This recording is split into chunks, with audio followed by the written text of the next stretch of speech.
I want to thank you for clicking on this video and at least doing what you can for your parents. I know that being a patient advocate is one of the best practices and one of the best things you could be doing for your parent, no matter what your outcome is going to be. I thank you for that, and you're already 75% ahead of everybody else that's out there, so congratulations on that. Selecting a caregiver can be a very tricky thing.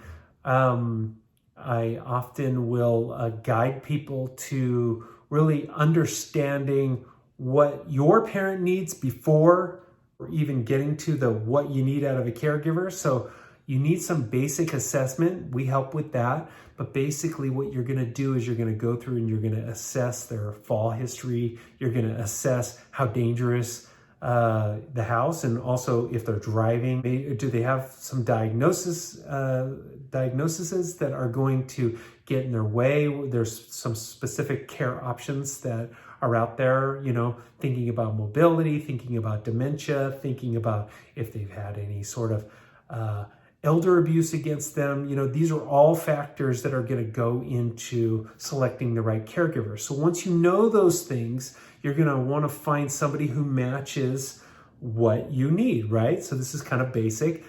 Mom has dementia, and we need a caregiver that has experience with dementia. So whatever the thing is, you want somebody who has experience, who's been doing this for a while. Experience is the key.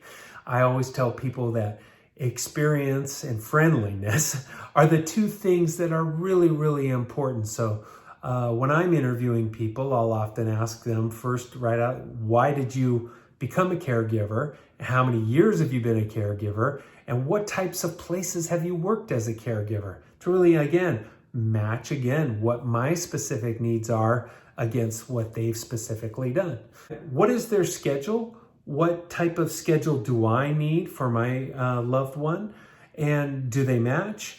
Do we have an understanding that if somebody can't be there, if they're sick, if they want to go on vacation, how reliable they're going to be, that we have a plan for backup, whether that's another caregiver or if that's a family member or yourself, filling in for that person. Setting that schedule is really critical. Of course, schedule and budget go hand in hand. So understanding your budget, understanding what you have to spend is going to be a big factor on which caregiver, maybe dollar-wise, how much you can afford to spend per hour for a caregiver, or how many hours a week or how many hours a month that you have the ability to hire a caregiver for.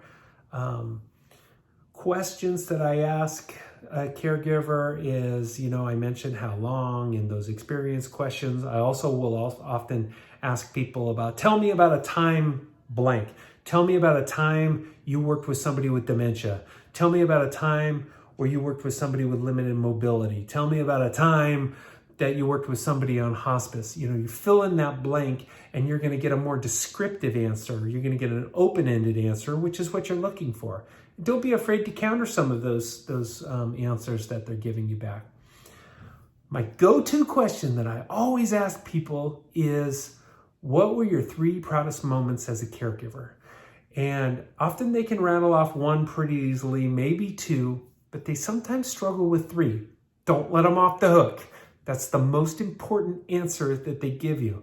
And what I'm looking for is something that's coming from their heart, something that you really get to know the caregiver on this final answer.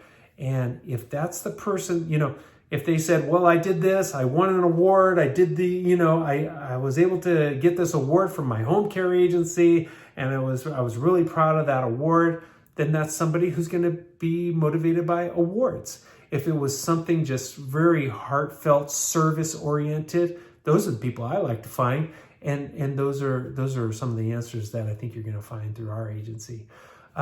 Lastly, I like to find out, hey, why do you want to be an independent caregiver? Why wouldn't you want to go work for an agency, a home care agency somewhere? And so finding the answer to that question can also give you a little background on the type of person they are and why they would be in this particular field. So with that, I hope those help you select the right caregiver. We have a lot more information. I just didn't want to give too much here. But you can always pick up the phone, call me, and I will give you as much as you can take. All right.